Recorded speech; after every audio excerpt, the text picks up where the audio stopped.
Entre nous est un podcast vivant où on ose parler avec authenticité de sexualité. Entre nous. Entre nous. Je m'appelle Camille Bataillon. Je partage le micro avec mon associé Olivier Majeron. Ensemble, nous avons créé le Love Health Center. Nous sommes tous les deux sexologues universitaires et coachs en méditation orgasmique. Notre motto, le bien-être sexuel inspirant. Et dans ce podcast, on vous invite à explorer votre relation à votre propre sexualité. Dans ce 10e épisode, nous allons parler de sexualité auprès des jeunes. Et donc pendant cet épisode, je vais laisser la parole à Olivier. Je vais de temps en temps lui poser des questions, mais surtout laisser place à son expertise en tant qu'animateur EVRAS, c'est-à-dire animateur d'éducation à la vie sexuelle, relationnelle et affective dans les écoles en Belgique. Oui, je suis extrêmement heureux de pouvoir dialoguer sur ce sujet dans ce 10e épisode qui me tient énormément à cœur. C'est donc l'éducation sexuelle avec les jeunes. Alors pour démarrer, effectivement, ici je vais parler de comment on parle d'adulte à ado. Et pour poser le cadre, je vous invite simplement à écouter cette recommandation de l'OMS, l'Organisation mondiale de la santé, qui est aussi relayée par l'UNESCO, qui partage le fait que la santé sexuelle est un état de bien-être physique, émotionnel, mental et social dans le domaine de la sexualité. Elle requiert une approche positive et respectueuse de la sexualité et des relations sexuelles, ainsi que la possibilité d'avoir des expériences sexuelles qui soient source de plaisir, sans risque, libres de toute coercition. Et donc ce ne sont pas simplement, et c'est écrit explicitement, l'absence de maladie ou de dysfonction, c'est surtout et également de mettre en place tout ce qui permet d'aller vers un épanouissement de la personne. Alors cette définition date des années 2000, et entre-temps, en Belgique, il y a eu le décret EVRAS qui a été approuvé en 2012. Donc on voit que c'est quand même très très récent. Et EVRAS, c'est l'acronyme de Éducation à la vie relationnelle, affective et sexuelle. Donc ce décret formalise le fait que c'est une obligation pour les écoles subventionnées d'aborder les thèmes de la vie relationnelle, affective et sexuelle. Bon, les jeunes qu'on arrive dans les écoles nous disent voilà, c'est de l'éducation sexuelle, et en soi, ils ont tout à fait raison. Et donc c'est arrivé sur le terrain, on va dire en 2013, dans cette obligation. Alors certes, certaines éducations existaient bien avant ça, on n'a pas attendu non plus sur le terrain d'agir, mais maintenant c'est devenu un décret, donc une obligation. Alors la particularité, c'est que les ressources sur le terrain sont très variables, que ce soit les professionnels qui sont capables d'en parler, qu'également les écoles, les quartiers, les populations dans les écoles. Donc l'hétérogénéité était tellement grande que le décret, logiquement, a laissé la liberté aux écoles, en fonction de leur contexte, de définir ce que sera l'EVRAS chez eux. Donc il n'y a pas d'obligation en termes de contenu, d'heures ou quoi que ce soit. En tout cas, en Wallonie-Bruxelles, la situation est différente en Flandre et également différente dans nos pays limitrophes. Alors, une des première base de l'EVRAS, c'est effectivement que, moi je le décris un peu comme ça, c'est qu'on ne tire pas sur une plante pour la faire pousser. Donc l'idée, c'est d'apporter de l'information et des moments de dialogue et de créer avec les élèves une animation pour aborder des sujets de la relation et de l'intimité, mais à leur rythme. Donc toujours être à l'écoute et d'avancer à leur propre rythme. Je vous invite à vous informer pour savoir ce qui se passe dans l'école de votre enfant. Donc typiquement, ce décret est pour le secondaire, donc les 12-18 ans. Dans la pratique, ce qu'on observe, c'est que les animations EVRAS sont de l'ordre, typiquement à Bruxelles, de 2 fois 2 heures tous les 2 ans. Donc c'est-à-dire, suivant les écoles, en première, troisième et cinquième secondaire, ou bien deuxième, quatrième et sixième. Ça, c'est un peu un standard. Et donc, il y a 2 fois 2 heures tous les 2 ans. Ce qui est magnifique, ça crée un potentiel de dialogue et un moment propice pour, qui est juste merveilleux, je trouve, mais qui est extrêmement limité. Donc effectivement, on peut croire, comme beaucoup de parents, tout se passe à l'école et ça se suffit. Mais en fait, la liste des sujets EVRAS, voilà, si on l'adresse, on évite à plusieurs centaines de sujets. Je vais pas faire la liste ici, vous le retrouverez sur notre site web, par exemple. Mais donc, la liste est tellement longue et on doit faire un choix d'une thématique pour chaque animation. Mais c'est évident que la réceptivité, l'écoute et l'intérêt sont bien spécifiques si on vient en première, en troisième ou en cinquième. Donc tout ça évolue et donc on peut aborder qu'en général que des très très peu de sujets. Alors nous, ce qu'on propose au Love Health Center, c'est justement des activités entre parents et enfants pour parler simplement d'intimité et de sexualité. Ces moments de partage peuvent être de 2 heures, une après-midi, une journée, voire un week-end complet. En tant que parent, en fait, je pense que la plupart des parents, si on fait une introspection, on se rend compte que nos aspirations et nos désirs pour nos enfants, c'est qu'ils soient en pleine vie, plein de vitalité, et ça repose sur plusieurs piliers qui sont, à mes yeux, la confiance en soi, la responsabilité et l'autonomie. Donc, c'est-à-dire qu'on espère que nos enfants grandissent à leur rythme pour qu'ils soient responsables de leurs actes, qui puissent répondre de ce qu'ils font, qu'ils soient autonomes pour faire leurs propres choix, qu'ils aient du discernement, mais tout ça aussi sur une base solide de personnalité, confiante, avec une estime de soi assez robuste. Alors tout ça passe par une somme d'apprentissage qui permet de construire justement, chacun à son rythme, parce qu'on a tous des vies extrêmement différentes, cette estime de soi et cette confiance en soi. On se rend compte dans la pratique, c'est que ce sont parfois même les expériences les plus simples qui sont parfois les plus marquantes.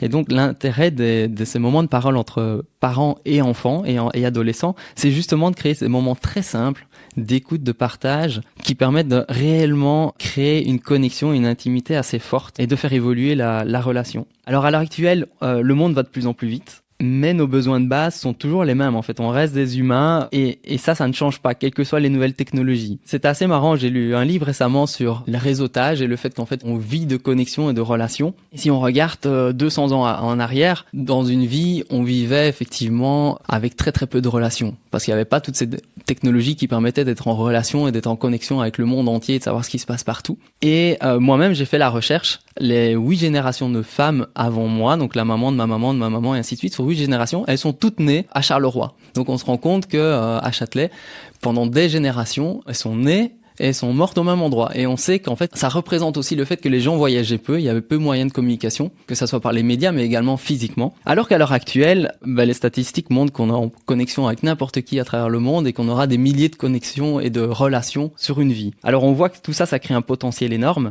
mais que ça envoie effectivement une somme de messages colossales qui sont parfois pris un peu comme des injonctions, de manière involontaire, mais en tout cas, tous les médias véhiculent tellement d'informations, tout s'accélère de manière tellement vite que je me pose la question, et c'est pour ça que je fais cette offre de moment de parole, c'est est-ce qu'on doit réellement agir et rester avec les mêmes pratiques qu'on avait en 1900, dans les prémices du système scolaire, ou bien en 1960, 1980, ou même début 2000.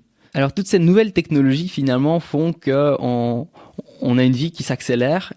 Tout va plus vite, les effets sont beaucoup plus intenses. Si on prend juste l'exemple de l'harcèlement, avant c'était assez confiné. Aujourd'hui, avec les médias sociaux, un harcèlement peut être 24 heures sur 24, prendre des proportions qui dépassent largement le contexte de l'école, voire le quartier, voire de la ville, voire aussi impacter toutes nos relations qui n'étaient pas au courant au départ. Et donc des nouvelles dynamiques apparaissent.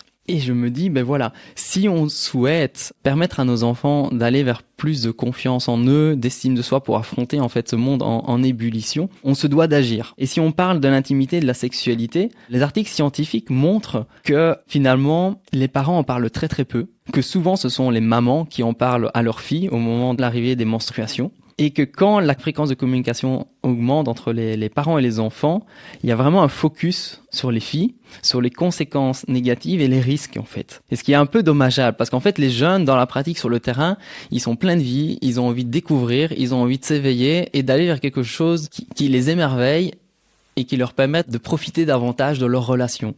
On observe quand même une énorme asymétrie entre le message qui est envoyé aux filles et les messages envoyés aux garçons. Alors ici, je fais pas un discours binaire ni genré, mais c'est une réalité de terrain malgré tout.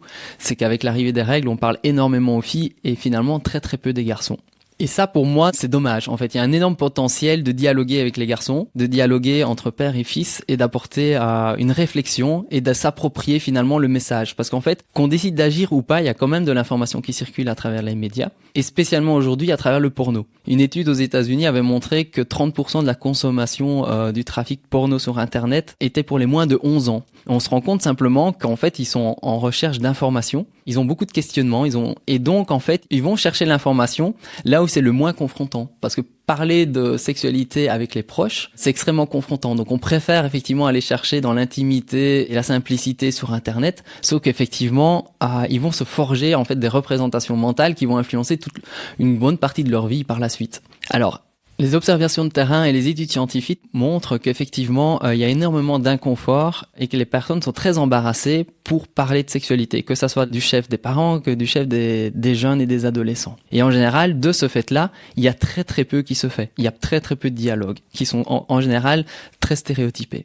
Et voilà, je repose la même question. Je pense que le monde s'accélère, tout va très vite. Et nos enfants vont être confrontés à des situations inédites, même pour nous en fait. Beaucoup d'adultes sont dépassés par la situation et étant dépassés, préfèrent finalement abandonner leurs responsabilités et dire que ça se passera à l'école. Sauf qu'on se rend compte que par exemple le Canada qui était à l'avance sur beaucoup de pays, en fait ça fait quelques années où ils ont, du fait de la réforme scolaire, ils ont supprimé les cours d'éducation sexuelle. Donc aujourd'hui, il n'y a plus d'éducation sexuelle en secondaire au Canada. Alors que c'est un peu un pays de référence mondialement comme la Suède et les Pays-Bas parce qu'ils sont beaucoup plus avancés que les autres et on voit qu'en fait ils font un retour en arrière colossal qui aura des répercussions énormes sur en fait les prochaines générations. Et moi ce que je vous propose c'est effectivement des moments de parole parce qu'en fait je crois qu'on doit agir et proposer autre chose et je pense que les adultes doivent avoir l'audace et l'authenticité, la vulnérabilité de parler de ce qui intéresse tout le monde finalement, c'est les relations, l'intensité, le plaisir. Parce qu'en soi, on est tous des êtres humains où on a besoin d'attention, de sentir la relation, de la connexion, l'acceptation telle qu'on est. On a besoin de bien-être et d'être aimé en fait. Et pour moi, aimer, c'est pas seulement passif, c'est pas seulement quelque chose, un sentiment ou une émotion, c'est plutôt un choix. Aimer, pour moi, c'est un choix et il faut le créer.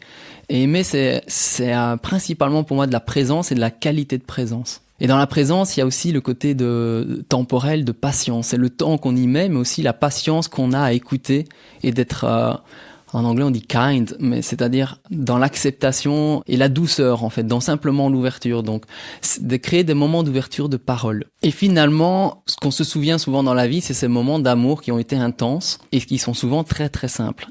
Et dans ces cercles de dialogue, c'est ça que j'essaye de créer, c'est de l'intimité, de la connexion pour renforcer la connexion entre les parents et les enfants. Parce qu'en fait, si on est dans cette curiosité permanente, on se rend compte qu'on est tous adultes comme jeunes, dans un processus évolutif constant, dans un monde qui change en permanence, et qu'en fait, on croit connaître l'autre, mais en fait, on ne le connaît pas. Soi-même, on se découvre au fur et à mesure de toutes les expériences. Au Love Health Center, on a décidé en fait d'offrir des moments de parole et de dialogue entre adultes et enfants. Et on a choisi que le premier atelier se fera avec les jeunes de 13 à 14 ans, entre père et fils, ou entre, on va dire, référents adultes. Ça pourrait être un oncle, un grand-père, un parrain, peu importe, et un adolescent. Alors, souvent, on nous demande mais pourquoi cet âge-là ? Alors tous les âges sont adéquats en fait pour créer du dialogue, tout dépend en fait de ce qu'on veut aborder et comment on veut l'aborder. Ici j'ai choisi 13-14 ans parce que comme je vous ai dit, c'est un moment propice dans la vie où il y a énormément de questionnements par rapport au changement du corps et à la sexualité et que la plupart des jeunes à cet âge-là ont déjà vu du porno. Et donc quelque part les représentations et les actions sont en train en fait de se mettre en place et effectivement on a l'intention au Love Health Center de créer aussi des ateliers avec les 15-16 ans et on pourra faire tout autre chose et c'est tout aussi puissant. Mais à cet âge-là, il y a une autre dynamique. Les jeunes ont déjà eu en fait des relations sexuelles pour la plupart, c'est l'âge moyen pour les relations sexuelles, c'est 17 ans et 3 mois ou 6 mois. Mais à cet âge-là, il y a une envie d'action qui est différente. On travaille sur des fondements de la relation à soi, à l'autre et au monde qui est totalement différent. On se projette déjà dans notre futur métier, dans ce qu'on a envie de faire émerger, dans ses rêves en fait d'accomplissement. Et là, c'est fabuleux d'aborder la question de la relation, mais ça prend une autre forme. La première étape, c'était de travailler avec les 13-14 ans. Et les études scientifiques nous ont montré que le plus important quand on parle de sexualité, peu importe qui aborde le sujet, c'est à la fois la qualité et le timing de la communication. C'est-à-dire que la communication doit être claire et honnête et que la communication doit être de qualité, c'est-à-dire être vraiment dans une écoute de l'autre. Et en fait, nos ateliers au Love Health Center vous proposent de travailler et d'agir sur ces deux clés fondamentales. Et donc, on propose de travailler sur les postures et les intentions qui sont liées à la communication, à l'art de communiquer. C'est-à-dire de vous transmettre des outils de communication, de coaching, entre autres, qui permet vraiment d'être en connexion et peu importe la relation que vous voulez créer et avec qui vous voulez créer, mais ici, c'est dans le contexte père-enfant, de travailler sur ses habilités et ses compétences de communication. Et le deuxième pilier, ce sont les connaissances de base. Alors les connaissances, c'est énorme. Comme on l'a dit, nos représentations vont influencer nos actions et notre manière d'être curieux et de créer des expériences dans nos vies qui sont source d'estime de soi et de confiance en soi. Et je pense qu'on est vraiment privilégié parce qu'aucune génération avant nous n'a eu la chance d'avoir accès à autant d'informations et de connaissances que nous grâce à Internet et au foisonnement de connaissances et d'articles scientifiques à l'heure actuelle. Et que nous, notre rôle au Love Health Center, c'est de rendre cette information disponible et de les mettre en pratique, d'avoir quelque chose de très pragmatique et qui vous donne des outils pour agir chez vous. Et donc, on les met à disposition en fonction, effectivement, des besoins du terrain. Alors ces deux piliers sont fondamentaux pour nous parce que nous, en tant que sexologues, on a énormément de connaissances qu'on a envie de partager et qu'on va dédicacer pour cette tranche d'âge, et également en communication parce que finalement, indépendamment des challenges auxquels on va être confronté, et comme la société s'accélère et qu'il y en a de plus en plus, je pense qu'il faut réellement prendre ses responsabilités pour s'offrir des moments de qualité et obtenir plus d'outils en fait pour affronter ce monde en ébullition, parce que ces challenges vont augmenter en quantité et en complexité. Mais pour moi, ce n'est pas une excuse nécessairement pour se dire, ben voilà, j'abandonne et j'avance pas. C'est justement un incitant pour moi de se dire, mais revenons à l'essentiel, revenons en pleine conscience au fondement de la communication et des connaissances pour pouvoir affronter justement n'importe quelle situation de manière beaucoup plus sereine et paisible. L'art de communiquer, pour moi, c'est à cultiver au quotidien et on a hâte de pouvoir vous transmettre ce genre de connaissances. Parce qu'en fait, on progresse dans la vie chacun à notre rythme. Dans une classe, on se rend compte parfois en éducation sexuelle que même avec les 13-14 ans, que les expériences personnelles sont extrêmement variables en fonction de la vie familiale, de ce contexte socio-économique, des désirs, de la personnalité de la personne, et qu'en fait, cette hétérogénéité est source en fait de richesse dans les dialogues qu'on peut avoir les uns avec les autres. Donc on pourrait avoir des dialogues très très chouettes simplement en aparté ou en coaching, mais en groupe, on profite réellement de la richesse. Ça apporte, comme on l'a dit dans les épisodes précédents, de manière un peu paradoxale, une approche directe et indirecte à la fois, qui permet d'ouvrir le dialogue et que suite à l'atelier qu'on propose, vous puissiez en fait avoir énormément d'outils pour aborder d'autres sujets que vous n'auriez jamais osé aborder auparavant. Face aux situations sexuelles qui se passent parfois dans les écoles ou dans certains contextes dans lesquels les sexologues sont parfois amenés à interagir, sexologues ou bien éducateurs sexuels, on se rend compte que c'est souvent les adultes qui en font un problème. Les jeunes ne voient rarement les problèmes. C'est les adultes qui sont plus dans le jugement, dans certaines limites, dans de l'inconfort. Et en fait, on se rend compte qu'on a un pouvoir énorme sur l'ambiance qu'on crée en fait. La manière dont on reçoit l'information, qu'on la partage, va influencer énormément le potentiel. Et nous, effectivement, sachant que la sexualité, c'est un sujet extrêmement sensible, on veut apporter en fait cet exemple de posture qui peut vous inspirer, vous, à votre manière, pour agir de votre côté. Cette offre d'animation, en fait, ces moments d'intimité entre parents-enfants que l'on propose, vient effectivement du constat que chaque adulte a la responsabilité de prendre la parole par rapport à ces sujets-là et de pas laisser simplement les médias et l'ensemble des technologies informer nos enfants à notre place. Alors, il se passe déjà beaucoup de choses à l'école, mais c'est dérisoire comparé à l'ensemble des sujets qu'on devrait couvrir. Et c'est jamais, comme je vous rappelle, 2 fois 2 heures tous les 2 ans pendant les années secondaires, en fait, ce qui est très très peu, et que la dynamique qui est en place dans les écoles est très très chouette, mais en même temps, elle est spécifique. Ce qui peut émerger dans ce contexte est spécifique à l'environnement, au fait que ces fonctions de l'animateur, du groupe en place, mais également des liens qui existent déjà entre les élèves. Alors, j'avais le rêve de trouver des stages pour mes enfants d'ailleurs, qui incluent de l'éducation EVRAS, éducation sexuelle, lors des congés de carnaval, Toussaint, ou pendant les congés pédagogiques, et je n'ai jamais trouvé ça. Alors, une de nos intentions au Lovell Center avec Camille, c'est justement de proposer, d'inclure en fait des animations EVRAS lors des stages en fait pendant les vacances scolaires, parce que là on crée une nouvelle dynamique. Les enfants sont dans un autre contexte, dans un contexte plus festif, avec d'autres personnes, d'autres copains, et les relations peuvent faire émerger quelque chose de différent et des dialogues peut-être très surprenants et très très beaux à la fois. Et nous, voilà, on peut se reposer sur l'école, sur des stages, et également en tant que parents de s'offrir des moments pour créer cette connexion avec nos enfants. Pourquoi laisser en fait le rôle à l'école de le faire, alors qu'en fait, il y a un potentiel énorme. Alors, actuellement, effectivement, on a commencé à proposer des activités pour les mecs, parce qu'en fait, on observe qu'il y avait rien du tout pour les mecs. Mais d'un autre côté, effectivement, il y a le même besoin pour les filles, parce que les dialogues, comme on l'a dit, par rapport aux filles, sont parfois très stéréotypés ou peuvent s'enrichir en fait d'ouverture. Et là, en fait, on développe avec l'ASBL Femme Prod, avec Chloé Debon, entre autres, un week-end ou une journée pour dialoguer entre père-fils et mère-fille et se retrouver en fin de journée pour faire un échange enrichissant entre les personnes. Si vous souhaitez nous aider, comme vous l'avez compris, on est en recherche de pouvoir développer ces animations EVRAS avec des personnes qui sont en charge de créer des stages scolaires pendant les congés scolaires. C'est souvent des stages sportifs, artistiques, créatifs, peu importe. Mais voilà, de pouvoir collaborer avec ces gens-là pour inclure quelques heures, voire une journée ou deux liées à l'intimité et à la sexualité. Waouh! Merci Olivier.